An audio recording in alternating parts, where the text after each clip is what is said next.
The thunder of gunfire echoed across the rolling prairie as the lone rider's horse collapsed, sending him tumbling across the hard, packed earth in a cloud of dust and blood. It was 1878 in the Arizona Territory, and death came as swiftly as the scorching summer heat. Amelia Garrison stood on the porch of her modest homestead, rifle in hand, watching as the wounded man dragged himself behind a fallen log at the edge of her property. The bandits who'd been pursuing him circled back, apparently satisfied they dealt a fatal blow, and disappeared over the ridge. She waited until the dust from their horses had settled before cautiously approaching the stranger. The cowboy was a mess of blood and dirt, his right leg twisted at an unnatural angle, a crimson stain spreading across his shirt. His hat lay a few feet away, revealing dark hair matted with sweat and grime. As she drew closer, he raised a shaking hand, gripping a revolver that looked too heavy for him to hold steady. "Leave me," he groaned, his voice barely audible above the whisper of the wind through the tall grass. "They might come back." Amelia's jaw set firm as she looked down at him. Her 26 years of life had taught her stubbornness was sometimes the only way to survive in this unforgiving land. "You're not dying on my land, mister," she declared, kneeling beside him. "I won't have another grave to dig." His eyes, blue as the Arizona sky, widened slightly before he slipped into unconsciousness. Amelia holstered her rifle and assessed the situation. The man was solidly built, easily over 6 feet tall. There was no way she could carry him to the house alone. With a decisive nod, she rushed back to the barn, hitched up her workhorse to a small cart, and brought it as close to the injured cowboy as possible. It took all her strength to heave him onto the cart, apologizing under her breath each time he groaned in pain. By the time she had him in the house and onto her bed, her dress was soaked with his blood and her own sweat. "You better not die after all this trouble," she muttered, cutting away his blood-soaked shirt to reveal a bullet wound in his side. It wasn't as bad as she'd feared. The bullet had gone clean through, but he'd lost a lot of blood, and his leg was definitely broken. For 3 days, Amelia barely slept. She cleaned his wounds, set his leg as best she could, and forced water and broth between his cracked lips. Sometimes he'd wake, delirious with fever, muttering names she didn't recognize and fighting battles only he could see. On the 4th morning, she awoke in her chair beside the bed to find him watching her, his eyes clear for the first time. "Am I dead?" he asked, his voice hoarse. "Not for lack of trying," Amelia replied, reaching for the water pitcher. "You've been fighting off a fever for days." He accepted the water gratefully. "Name's Jackson Erickson. Most folks call me Jack." "Amelia Garrison." "Most folks don't call me anything because I don't let most folks onto my land." She folded her arms across her chest. "Why were those men after you, Mr. Erickson?" Jack winced as he tried to shift his position. "It's complicated. I've got time. And considering I've been washing your blood out of my bedsheets, I think I deserve an explanation." He sighed, running a hand through his disheveled hair. "I was transporting money for the bank in Prescott to Jerome Junction. Those men, they've been hitting stage coaches and messengers for months. I was supposed to be a decoy, but something went wrong." Amelia's eyebrows rose. "So you're not actually a cowboy?" A small smile tugged at the corner of his mouth. "I was for many years. Now I work for Wells Fargo as a special messenger. Still ride a horse, still know the land. Just get paid better." And the money, his face darkened. "They didn't get it. I stashed the strongbox before they caught up to me." Amelia sat back, taking this in. "So those men might still be looking for you." "Yes, madam, they likely are." He met her eyes directly. "Which is why you should have left me where I fell. I've brought danger to your doorstep, and for that I apologize." "Well, Mr. Erickson, I didn't drag you half a mile and nurse you for 4 days just to throw you back to the wolves." She stood, smoothing her apron. "Rest up. We'll figure out what to do once you can stand without reopening that wound." Over the next week, Jack gradually regained his strength. Though his leg remained splinted and largely immobile, he insisted on helping around the house as much as possible. He sat at the kitchen table cleaning Amelia's rifle, whittled new handles for her worn cooking utensils, and told stories that made her laugh despite herself. She learned he was 32, born in Missouri, had fought briefly in the war when he was just 16, and had been drifting westward ever since. He'd been a cowboy, a railroad worker, and briefly a deputy in a small town in New Mexico before taking the Wells Fargo position. Amelia found herself sharing parts of her own story too, how her parents had died of fever 5 years ago, leaving her the small ranch. How her fiancé had abandoned her when he realized managing the land would be more work than profit. How she'd learned to defend herself and her property from rustlers and opportunists who thought a woman alone would be easy prey. "You're the strongest woman I've ever met," Jack told her one evening as they sat on the porch, watching the sunset paint the desert in shades of fire. "Most men I know wouldn't have survived what you have." "I didn't have much choice," she replied, but his words warmed her more than she cared to admit. On the 10th day, trouble arrived in the form of dust on the horizon. Amelia spotted the riders first, 3 men approaching at a steady pace. "Get inside," she ordered, handing Jack her spare revolver. "If they're who I think they are, this won't be a friendly visit." "I'm not hiding while you face them," Jack argued, struggling to his feet. "You can barely walk, and I don't need to be worrying about you while I deal with them." Her tone brooked no argument. "Besides, we need the element of surprise if things go badly." Reluctantly, Jack positioned himself by the window as Amelia stepped onto the porch, rifle at the ready. The riders slowed as they approached, and she recognized the man in the lead seat as Thornton, a local rancher who'd been trying to buy her land since her parents died. "Miss Garrison," he called, tipping his hat with mock politeness. "Beautiful day, isn't it?" "State your business, Thornton," she replied coldly. "I've got chores waiting." He smiled, a predatory expression that didn't reach his eyes. "We're looking for a man, Wells Fargo messenger. Word is he might have passed this way maybe a week or so back." "Haven't seen any messengers," she lied smoothly. "Haven't seen much of anybody except you and your boys, and that's more than enough." Thornton exchanged glances with his companions. "Mind if we have a look around? There's a reward for information." "I mind very much. This is private property." Amelia raised her rifle slightly. "And you're not welcome on it." One of Thornton's men muttered something, and the rancher's face hardened. "Now, Miss Garrison, there's no need to be unfriendly. This man is dangerous, stole a considerable sum of money. It's our civic duty to bring him to justice." Amelia's laugh was sharp and without humor. "Since when have you cared about civic duty, Thornton? Last I heard, you were too busy trying to run smallholders like me off our land to worry about justice." The atmosphere tensed palpably. Thornton's hand drifted toward his holster. "I don't think you understand the situation, Miss Garrison. We're going to search your property, with or without your permission." Inside the house, Jack silently moved to position himself better, ignoring the pain shooting up his leg. "You take one step closer and I'll shoot," Amelia warned, her voice steady. "Then I'll reload and shoot whoever's still standing." Thornton's face contorted with anger. "You'll regret."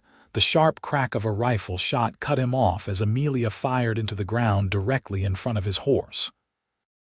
The animal reared, nearly unseating him.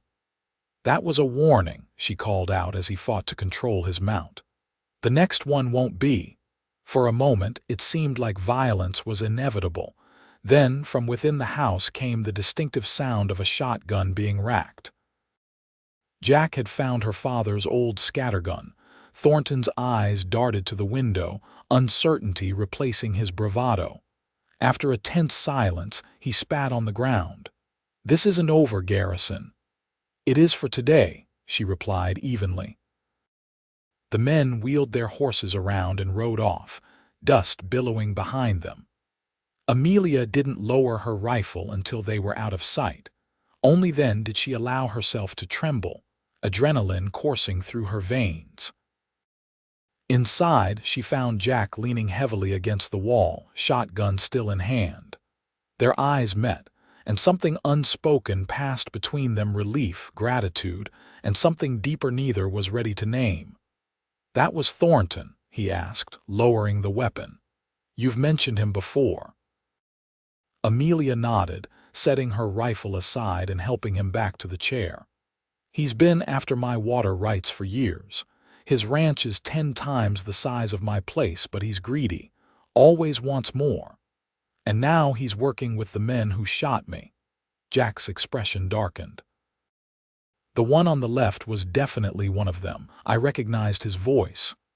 Amelia's stomach tightened with anxiety. "They'll be back, won't they?" "Yes." Jack reached out, hesitantly taking her hand. "I'm sorry I've brought this trouble to you." She didn't pull away.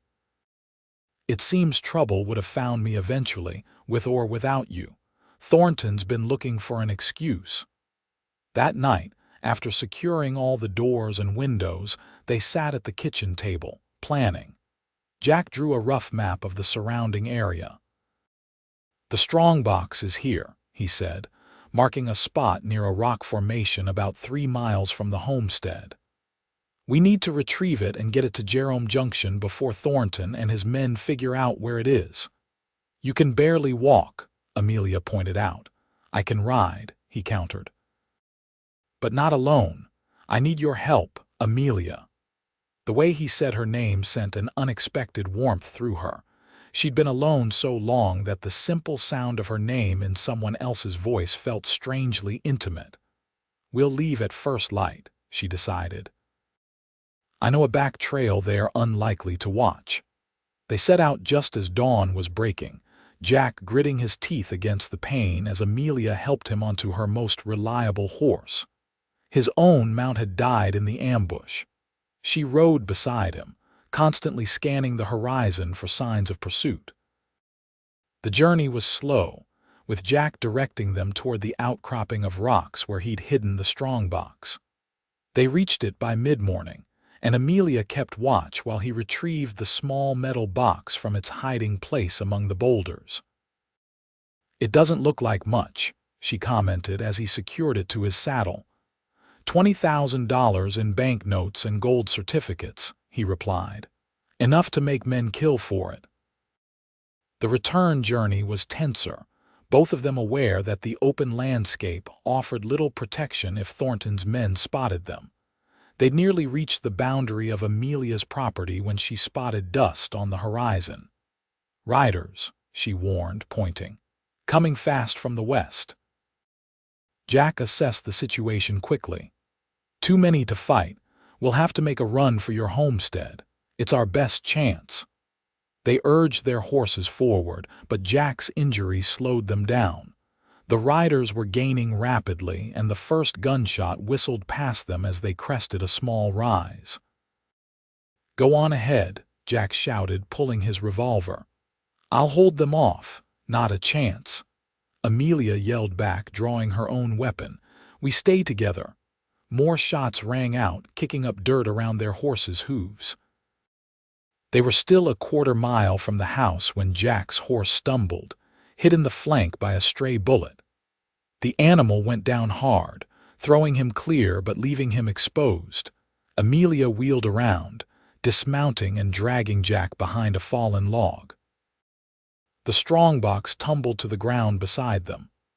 "This seems familiar," Jack said through gritted teeth, his leg bleeding afresh.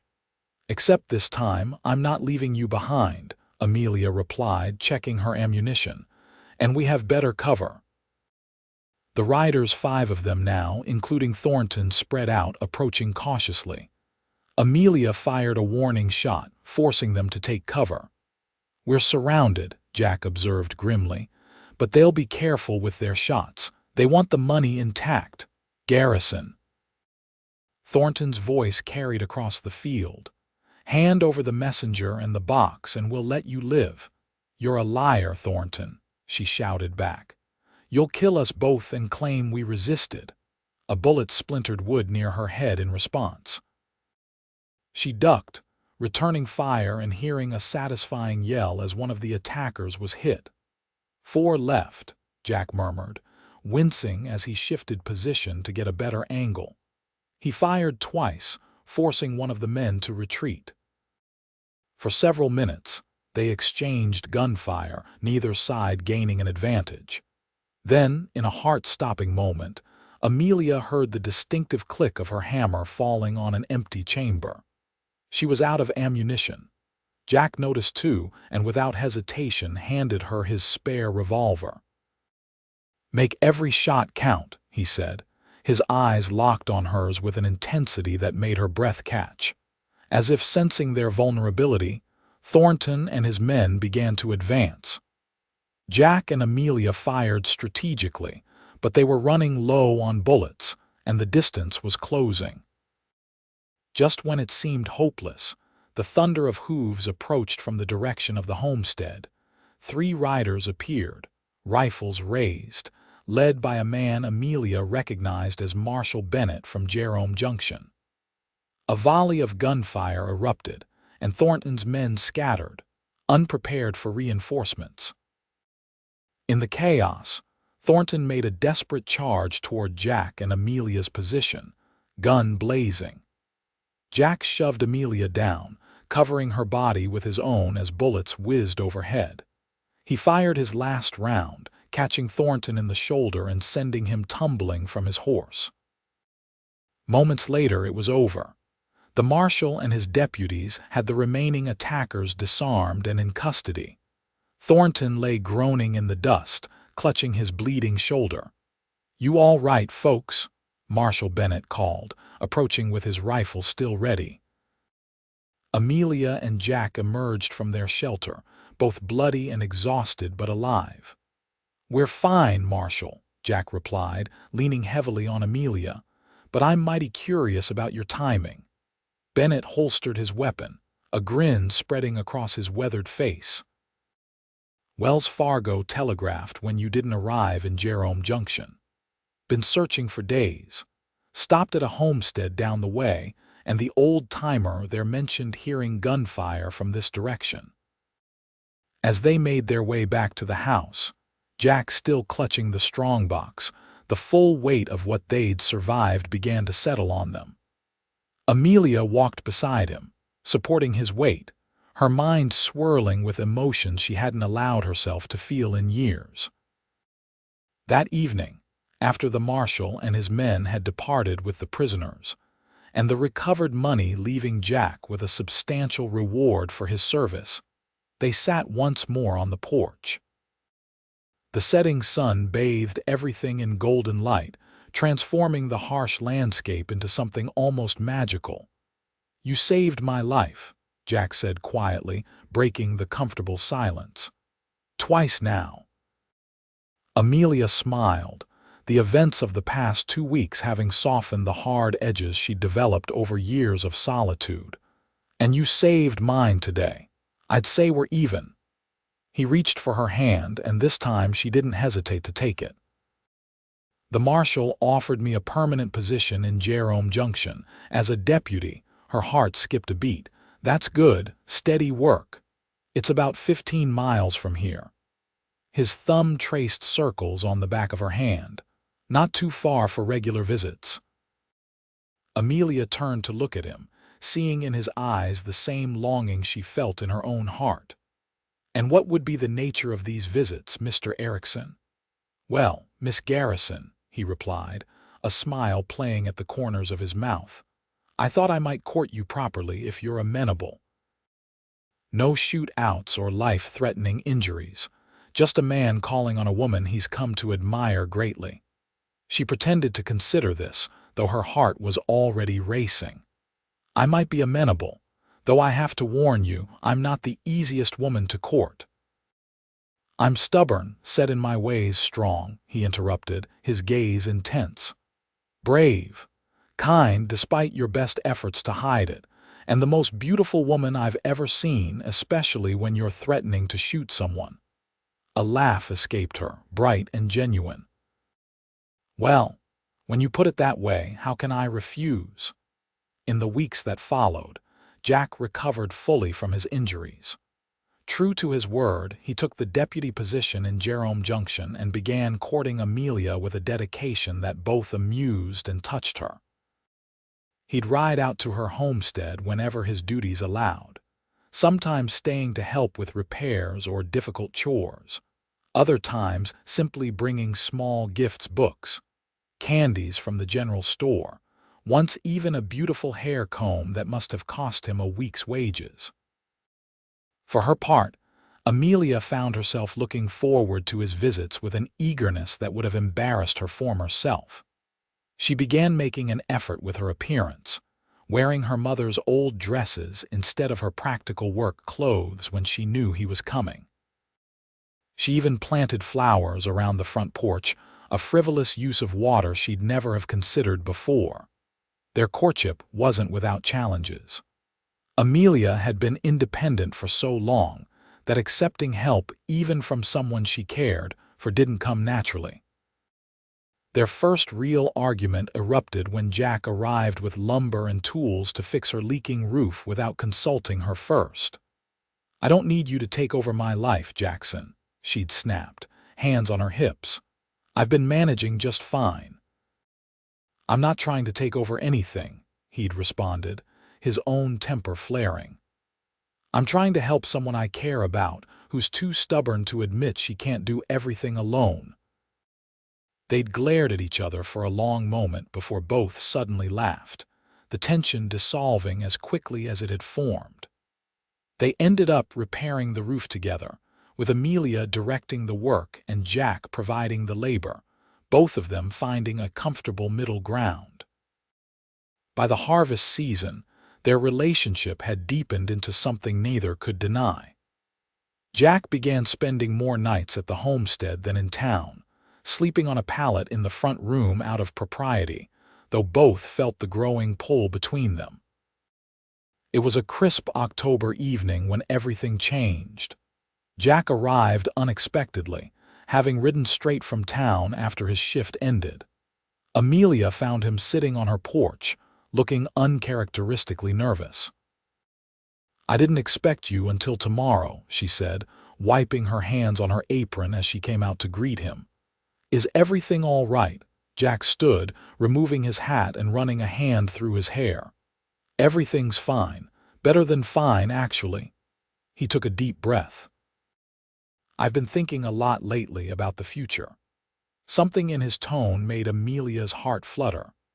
Oh, the thing is, Amelia, he continued, his words coming faster now, I've spent most of my life drifting from place to place, never staying long enough to put down roots. But since I met you, since you refused to let me die on your land that day, everything's different. I'm different. He stepped closer, taking her hands in his. I know it hasn't been that long, but I've never been more certain of anything in my life. I love you, Amelia Garrison. I love your strength, your stubbornness, the way you face the world head-on without flinching. I love watching you with your animals, how gentle you can be despite all the hardness life has thrown at you. Tears welled in Amelia's eyes as he dropped to one knee, still holding her hands. I don't have much to offer except myself and a promise to stand beside you for all my days if you'll have me. Will you marry me, Amelia? For a woman who always had a quick response, Amelia found herself speechless. All the walls she'd built around her heart over years of disappointment and solitude crumbled in that moment. Instead of answering with words, she pulled him to his feet and kissed him, pouring all her feelings into the gesture. When they finally broke apart, both breathless, she whispered, "Yes, Jackson Erickson. Yes, I will marry you. They were married a month later in the small church in Jerome Junction, with Marshall Bennett serving as Jack's best man and Mrs. Patterson, the shopkeeper's wife who had become Amelia's friend, standing up for her. The whole town turned out for the celebration, many curious to see the woman who had captured the handsome deputy's heart. Life settled into a new rhythm after the wedding. Jack continued his work as deputy, but they decided to make the homestead their permanent home rather than moving into town. The land was Amelia's heritage, and she couldn't bear to part with it. Besides, as Jack pointed out, the 15-mile ride gave him time to leave the stresses of his job behind before coming home to her. They worked side by side to improve the property. Jack's reward money from Wells Fargo allowed them to buy more cattle and repair the outbuildings.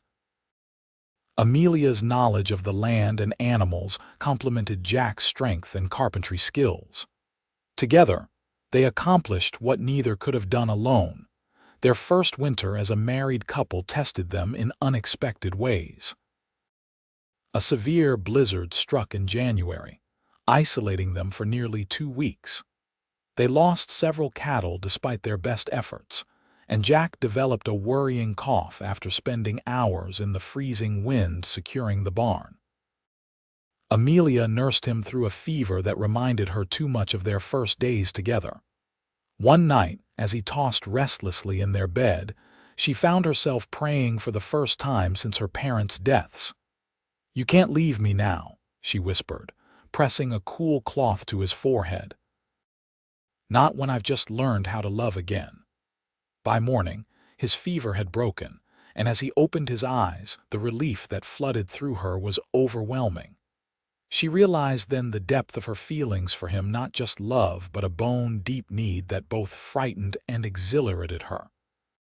Spring brought renewal to the land and their spirits. The ranch flourished under their joint care, and Amelia's reputation as a skilled cattle breeder began to spread. Ranchers who had once dismissed her now came seeking her advice on breeding stock, an irony not lost on either of them. It was during this time that Amelia discovered she was expecting their first child. She kept the news to herself for nearly a month, wanting to be certain before sharing it with Jack.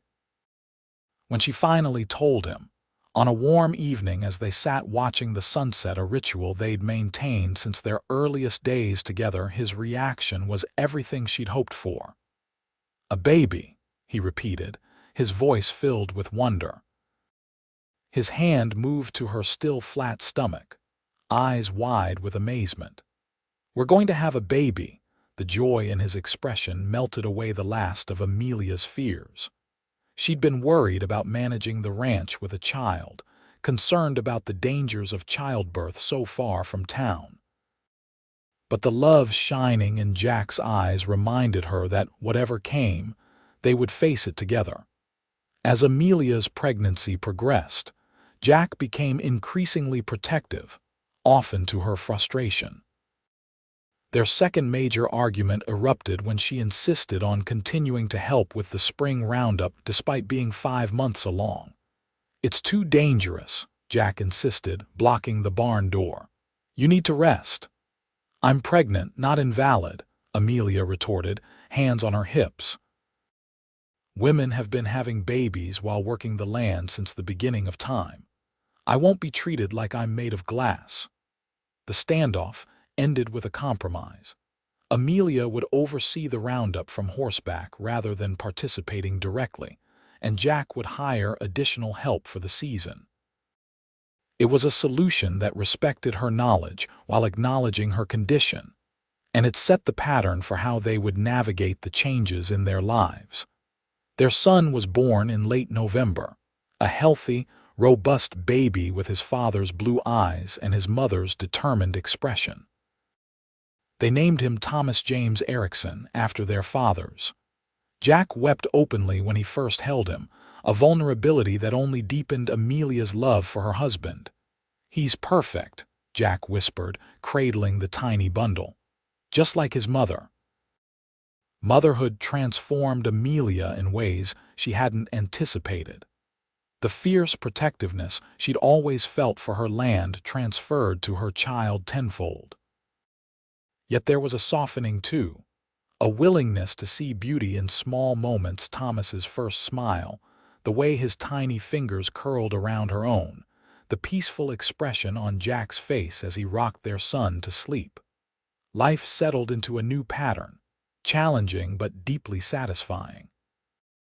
Jack continued his work as deputy, but arranged his schedule to be home more often. The town council, recognizing his value, eventually offered him the position of marshal when Bennett retired, a role that came with more regular hours and better pay. Amelia adapted her work on the ranch, keeping Thomas with her whenever possible. She designed a sling to carry him while she tended the garden or fed the chickens, and as he grew older, built a small corral adjacent to the main one where he could play safely while she worked with the horses.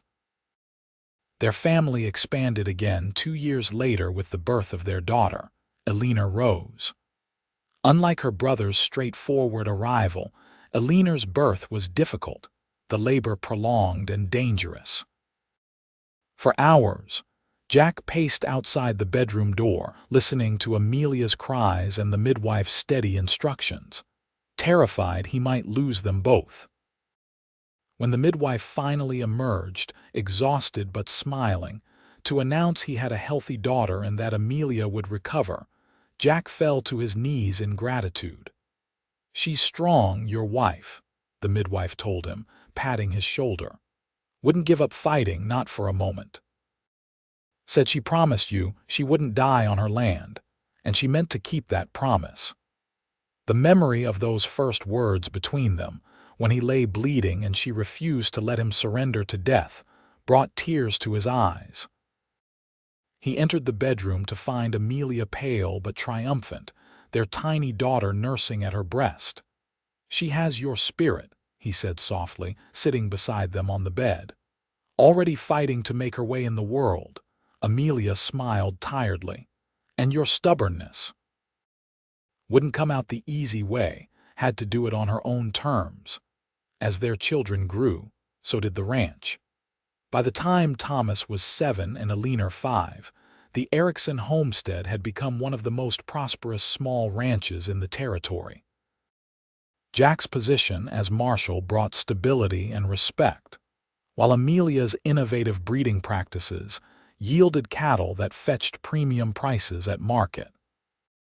They added on to the house, built a new barn, and even established a small school on their property that served their children and those of neighboring homesteaders. Amelia, who had received an unusually thorough education for a woman of her time, served as teacher during the winter months when ranch work was less demanding. Life wasn't always easy. There were droughts that threatened their livelihood, conflicts with new settlers who didn't understand the unwritten laws of the territory, and the constant challenges of raising children in a frontier environment.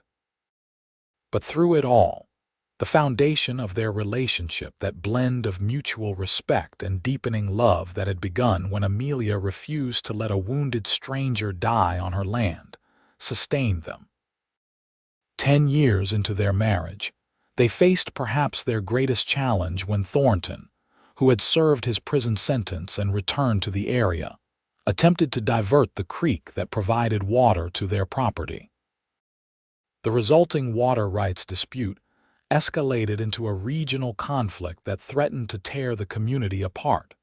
Jack, in his role as marshal, found himself caught between his duty to maintain peace and his commitment to protecting his family's interests. Amelia, ever practical, recognized that the issue was larger than just their ranch. "We need to think about the future," she told Jack one night as they discussed the situation. "Not just for us, but for Thomas and Elena and all the children who will come after. Water is life out here. If we don't establish fair rights now, they'll be fighting these same battles long after we're gone." Her perspective led them to propose a communal water management system that would ensure fair access for all landowners while protecting the watershed itself. It wasn't a perfect solution. Some large ranchers, including Thornton, opposed any limitation on their water use, but it gained support from enough influential citizens that the territorial government eventually endorsed it. The night after the water compact was signed, Jack found Amelia sitting on their porch, gazing at the stars as she had so often over the years. "Penny for your thoughts," he said, sitting beside her and taking her hand, a gesture that had never lost its meaning for them. "I was thinking about that day you were shot," she replied, leaning against his shoulder. "How close I came to just letting you die there." Jack chuckled. "I'm mighty glad you didn't, so am I." She turned to face him, her expression serious. "But it wasn't kindness that made me help you, not really. It was stubbornness, defiance. I wasn't going to let someone else make decisions about my land, even if that someone was a dying man." "And now," he asked softly, "now I know that the best decisions we've made about this land, about our lives, we've made together." She squeezed his hand. "I never thought I'd say this, but I'm grateful you got shot on my property, Jackson Erickson." He laughed, pulling her close. "That makes one of us." Though I can't argue with the outcome. As their children grew into teenagers, Thomas displayed a talent for veterinary medicine, often assisting with difficult calvings or treating injured horses. Eleanor, to her mother's private amusement and public support, showed more interest in law enforcement than ranching, following Jack on his rounds whenever permitted and peppering him with questions about legal matters. "She's going to be a handful," Jack observed after 14-year-old Eleanor had presented a detailed argument for why women should be allowed to serve as deputies. "She's your daughter," Amelia replied with a smile. "I wouldn't expect anything less." They supported their children's divergent paths, Thomas eventually traveling east to study veterinary science formally, while Eleanor became one of the territory's first female legal clerks, working for the circuit judge and studying law informally under his guidance. Through it all, the bond between Jack and Amelia only deepened. The passion of their early years matured into something richer and more complex, a love tempered by shared hardship and joy. The occasional gray strands in their hair, the lines that began to appear around their eyes, these were badges of a life fully lived, together.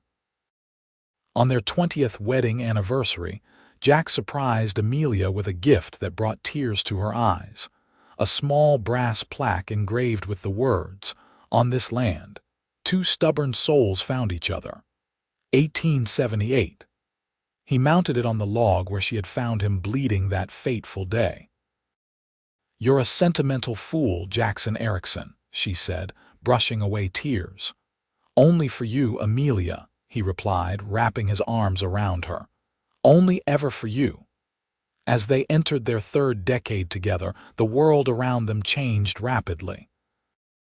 Arizona achieved statehood, bringing new laws and structures. The railroad expanded, connecting once isolated communities. Automobiles began to appear, though Jack stubbornly continued to ride his horse for many years, claiming he could see the country better from the saddle. They welcomed grandchildren, first Thomas's twin boys, then Eleanor's daughter, with a joy that surprised them both in its intensity. The homestead became a gathering place for extended family and a community anchor as Jerome Junction grew from a small settlement into a proper town. In their later years, they scaled back their involvement in the daily operations of the ranch, turning over more responsibility to trusted employees and eventually to Thomas, who returned to Arizona after completing his studies. Eleanor established a legal practice in town, becoming known for her advocacy on behalf of women and minorities in the rapidly changing state. On cool evenings, Jack and Amelia still sat on their porch, watching the sunset as they had done since the beginning. Their hands, now weathered and bearing the marks of decades of hard work, still found each other with the same certainty. "You ever regret it?" Jack asked one evening as they watched their grandchildren playing in the yard where once he had lain bleeding. "Saving a half-dead stranger. Taking on all the complications that came with me." Amelia turned to him, the love of a lifetime shining in her eyes. "Not for a single moment," she answered truthfully. "You were worth every bullet dodged, every argument weathered, every challenge faced." "Even when I tried to fix your roof without asking," he teased, referencing their first real fight. "Even then." She laughed, the sound as clear and genuine as it had been in her youth. "Though I still maintain I could have done it myself." "I never doubted that for a minute," he replied, lifting her hand to his lips in a gesture that had become ritual over their years together. "You're the strongest person I've ever known, Amelia Erickson. I thank God every day that you were too stubborn to let me die on your land." As twilight deepened into night, they remained on the porch, two figures silhouetted against the warm light spilling from the house they had built together, not just the physical structure, but the home they had created through love, perseverance, and the unwavering belief in each other that had begun on a dusty afternoon in 1878, when a wounded cowboy said, "Leave me," and a determined woman replied, "You're not dying on my land." In the soft darkness, surrounded by the sounds of the ranch settling for the night, the distant lowing of cattle, the gentle nickering of horses in the barn, the whisper of wind through cottonwoods they had planted together decades ago, they sat in peaceful silence, holding hands as they always had, their journey from strangers to soulmates complete, their love a testament to the power of second chances and stubborn hearts.